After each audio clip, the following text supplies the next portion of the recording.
Alright, hello again, gun tubers. This is going to be my first video on the suppressors. I'm thinking about doing like a whole series on what I've learned about the suppressors so far. This one is going to be about how not to blow the end off of your suppressor. Okay, I think that's probably one of the most important things, is checking the alignment on your suppressors to be sure. Some threads on some barrels are not cut straight with the bore, so you can run into problems. And as careful as you are, I have been very, very careful with mine. These things aren't cheap. They take a long time to get, so I've been very diligent about checking all my suppressors on everything. Every host that I put a suppressor on, I'm checking the alignment to be sure that I won't have any trouble, any baffle strikes or end cap strikes or anything like that. As careful as you are, sometimes being careful doesn't work. And I've been very, very careful. And I did have one end cap strike. It was on this gun right here. And I'll do some B-roll to show you what happens, or what happened. But the alignment's great on the gun. I mean, there's no problem with the alignment. You also have to worry about the suppressor coming loose. Some guns are a little more forgiving than others. One thing that I do like about the 45 suppressor is when you're shooting 9mm through it, unless you have something really off, you're not going to get any kind of strikes or contact shooting a 45 suppressor on 9mm. And the decibel difference between a 45 can, like the Obsidian 45 and the Obsidian 9, in my opinion, is not enough to justify buying a dedicated 40, even if I only had 9mm. If I didn't have any 45s, I think I still would probably go with a Obsidian 45 or a 45 caliber can over a 9mm can, like the Obsidian. I also have the Banish 45, which I have not used yet. I will be testing this one very soon. But back to the subject is shooting 45 through a 45 can or shooting 9mm through a 9mm can. If the bore diameter or the diameter of your bullet, if it's close to the diameter of your bore of your suppressor, your end cap and your baffles, then you need to be careful and you need to check. Okay, so I found that the best way to check if your suppressor and the bore of your barrel is in alignment is alignment rods. I've seen people say on the internet, oh yeah, you can just put a bore light in there and just look down the suppressor into the barrel and you can tell if it's not straight. Well, I think that is bullshit. I mean, excuse me. I think that is up for debate. I've tried it, and I have some that are not aligned, and I can't tell it by looking through the bore or looking down the end of the suppressor into the bore of the barrel. I cannot tell that it's off. It looks straight as an arrow to me, but you put the alignment rod in there, and clearly it is not aligned. So alignment rods are, in my opinion, the best way to be 100% sure that everything's in alignment. If you haven't priced alignment rods, let me just let you know right off the bat, they're expensive. Okay, they are not cheap. You might as well be buying gold alignment rods because that's kind of what they seem to think that they're made out of. Last time I checked, maybe you can find them cheaper somewhere else, I don't know, but last time I checked, they were around 70 to 80 bucks on the low end for alignment rods. And if you have a lot of different calibers, That's just crazy, you know. So I found an alternative that I think is 100% equal to the alignment rods that you can buy from certain companies. I won't name them, but there's companies out there that sell specific alignment rods for suppressors. But good old McMaster-Carr sells tool steel or stainless rods, and I will throw up a little B-roll picture here on the screen so you can get the part numbers. McMaster-Carr's got these rods. They are straight, no issues that I found with any of them being bent. The only thing that you have to do is the ends of them come blunt. You know, they are flat ends, and sometimes the ends are not finished off really good. The rods are just a stainless rod. No problems there. They're straight, no issues, even with the thinner or smaller 22s. They're straight, no problems with them. But on the ends here, where they're just blunt cut off, I took my grinding wheel and just went around the edge and just kind of rounded it. You know, you need to kind of round them off a little bit. And then I took some really fine sandpaper and went around it, and just to finish off the ends. I'll get some B-roll of that also and show you what I'm talking about. But it just makes it a little safer when you're putting it down in the barrel, that it doesn't do any damage if it's kind of rounded off and smooth there. So the rods from McMaster-Carr, they are anywhere from about $6 a piece to, I think the 45 caliber rod was about $12. Big difference in price there. They come in a 3-foot long section. Okay, so they're pretty long. So what I did was, since they're so cheap, I went ahead and ordered 2 sets of them. I left one set long so I can use them with rifles and stuff, or you know, anything that may have a longer barrel I can use the longer ones on. And then the other set that I bought, I cut this one down to like 21 inches, and then these right here ended up being like about 15. So I've got the shorter rods. These fit in my range bag right here. This smaller, shorter set fits inside my range bag. These do not, so they're kind of cumbersome. I don't carry these somewhere unless I really need, you know, because before I was having to go to the range to use my suppressors before I got them approval. So I was having to carry this big long set of rods with me to the range. So I went ahead and just ordered another set and cut them down a little bit shorter to where they're a little more manageable. What I did was I went out to the Sammy website, I believe is where I was at, and I got the bore diameters of the calibers that I needed. The diameter of the bore of the lands, not the grooves. I mean, you want the land diameter. That way, this will go in. If you get a rod that is the bore, the actual the groove diameter, then it will not fit in there. So I got the diameters that I needed, and I went out to McMaster-Carr and looked on their website, and I picked out the rods that were as close as possible, just less than the actual bore diameter, as close as I could get. So what you do is, and I'm going to do some more B-roll to show you what to look for and how to check it.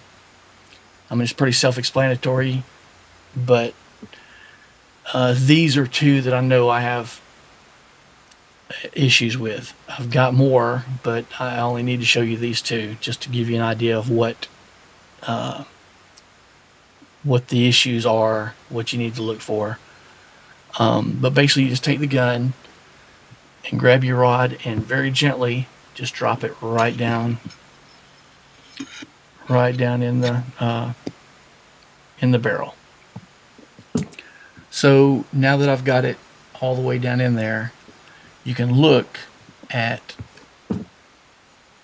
where it comes through the suppressor. And you can see you want it to be as close as possible to being in the middle, with room to where you can flex it all around. And you don't want any contact. If it's making contact, if you put this down all the way down in the barrel and this rod is touching the end cap in any place, that's no bueno. You're gonna get at least an end cap strike if you shoot that gun. And this is one of the guns that I haven't shot suppressed yet. I've got 3 of these in different models. All 3 of them are exactly the same. And when you put the rod down in here, it is touching in the like 7, 8 o'clock position in the end cap. It's making contact with the end cap right there. There's there may be half a millimeter. It's too close for me. I can just tell you that. There is, when you look at it, all of the open spaces at the top, and like I said, I'll do some B-roll here and show you. But you have a big gap at the top, and then down here in the 8 o'clock position, the rod is right next to the end cap, like close. So, no way. There's no way I would shoot this gun. And I've tried it in both suppressors. And like I said, all 3 of these Smith & Wessons that I have the 2214, and a couple of 422s, and a 4-inch and a 6-inch. And all of these are exactly the same. I don't know why, but I put the suppressor on all 3 of them guns, and at 8 o'clock position, that rod's touching the end cap, making contact with the end cap. So if a bullet went through the barrel, and the bullet's a little bit bigger than this, it's definitely going to hit that end cap. There is no question in my mind that it would happen. This one's no way. There's no way I would shoot this gun with the suppressor. It would make contact. Okay, so on the 45 here, the issue is not the alignment. And this is something that you're going to have to determine with your own firearms. Is how many shots does it take on a gun before the suppressor starts walking off? They call it walking off or loosening up. And it varies from firearm to firearm. They're all different from what I've found. Some pistols I have, I can put a whole mag through the gun, and when I reach up there, it's still tight. And I've got one firearm in particular, and I'll show you that to you in a second. You can rack the slide. All you have to do is drop the slide, and the suppressor's loose. That's where I ran into an issue with this one. I had an end cap strike. I don't have the end cap out. It's in my parts bin. It didn't damage it bad, but it made contact. You could tell. And I wasn't sure. I didn't even know what happened at the time. It wasn't until I got home and started cleaning the guns and I noticed it. So I had to go back and look at the video, and I still couldn't tell on the video which pistol it happened on. So I went down here and pulled the pistols out, threaded the suppressors on, and I started messing around with it, and I've come to the conclusion that it was this one right here. This is and it has nothing to do with the gun. The gun was not part of it. It's the barrel itself. This barrel is a fusion barrel. I've used a lot of fusion barrels in my 1911s, and they're all great. It just so happens that this particular one, I've tried the same experiment on another or a couple other guns with fusion barrels, and it's not quite as bad as this one. And I think it may be because of, like I said, the tolerances between the teeth on the threads of the piston and the barrel, I think, is where this issue comes into play. So, and yeah, all you 1911 addicts out there that are screaming at me about that compensator ain't gonna do nothing with that. Yeah, I know. That's not the point. I had this gun with a compensator on it. I didn't feel like pulling the compensator off and trying to dig through all my stuff to find the factory barrel bushing.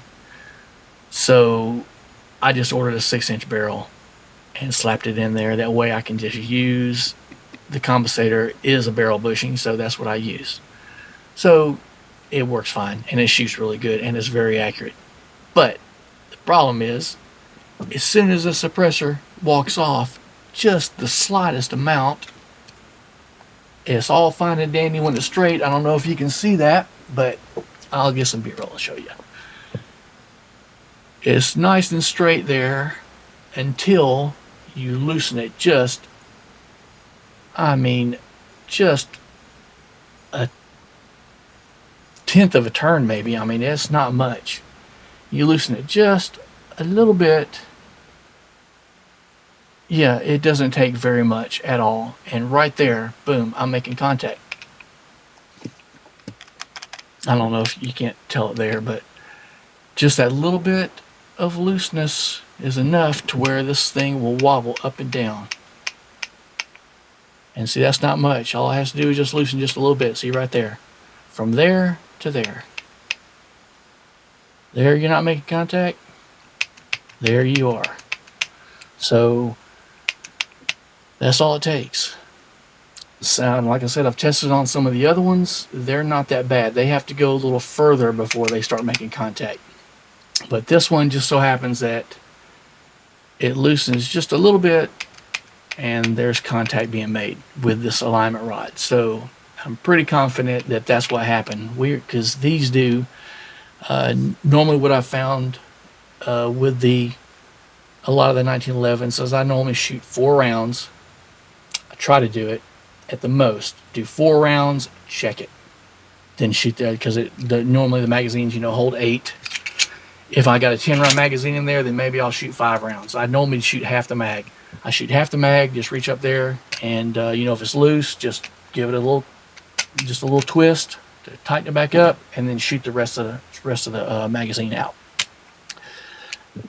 Because if you don't check it, you're gonna have baffle and in-cap strikes. There's no, with some guns, and the only way you can tell it is if you have an alignment rod and check it like this. You look at it, make sure that it's in there. You've got a good gap all the way around the rod, and then loosen it up a little bit and see where you're at. See if it's like this one, to where I just crack it loose from the shoulder of the barrel, just crack it just a little bit, and that's enough right there. That's not much of a turn there, very little of a turn, and I'm making contact. Because the weight, as soon as it cracks loose, or as soon as it starts to walk off at all, as soon as the piston comes loose from the shoulder of the barrel, the weight of the suppressor hanging down is going to droop. The suppressor is going to droop in the front. And it would probably be fine and dandy if this one, when I tightened it up, if it favored the bottom. If it was closer to the bottom than the top, then maybe when it cracked loose and it sagged down, it still might be within reason. This one is not. As soon as it cracks loose, it's making contact there on the top. So that's another thing you got to look out for, is how many shots does it take for your direct thread suppressor to start walking off of your barrel. And like I said, guns are different. And I will get the other one to show you exactly what I'm talking about. Okay, so here's the gun that I was talking about. And yes, it is clear. There is nothing in there. Empty mag. Empty chamber. Okay. It's a SAR 9. Sarselmaz 9T. SAR 9T is what it is. It's a great little gun. This gun is notorious for coming loose very, very easily. This is left-hand thread, 13x1 left-hand thread, which is like what SIG uses on their P226, P229, P239. Those guns take the left-hand 13.5 by 1 left-hand metric threads on the barrel. So this is a left-hand thread, just like them, not a problem.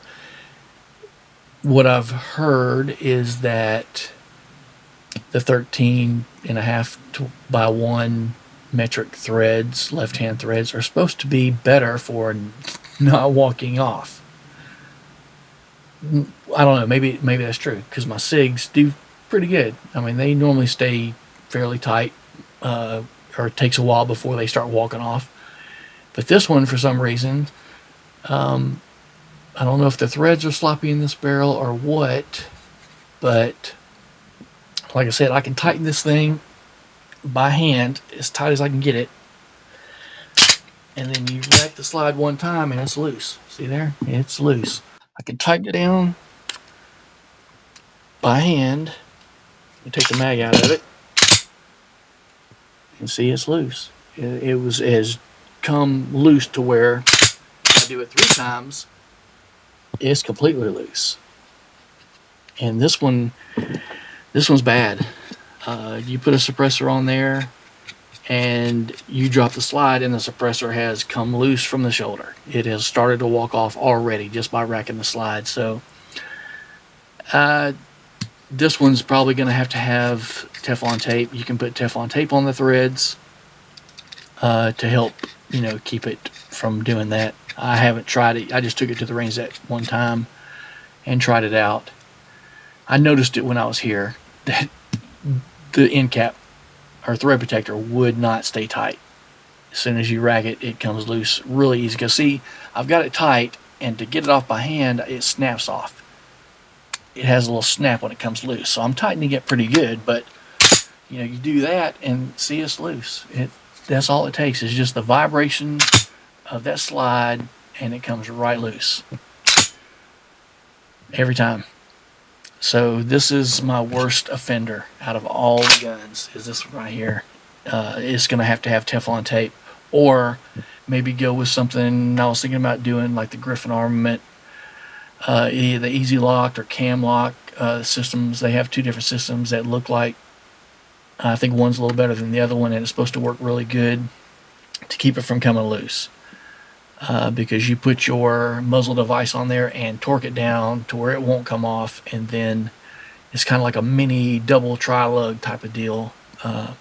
Anyway, that may be the only option I have here on this guy. Alright, so that's what I wanted to cover in this video.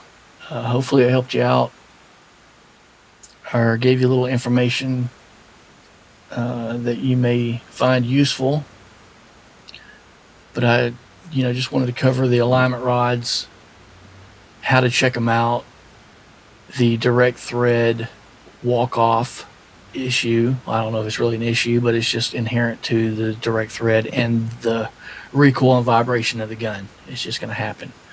But just be aware of the, just because your barrel may be aligned with the alignment rod doesn't mean that it will stay aligned if it starts to walk off. So that's the 2 things that you need to kind of be aware of is, checking with the alignment rod, make sure they're good when they're tightened down, make sure everything's centered up as much as possible, or at least you have a little bit of a gap around the rod.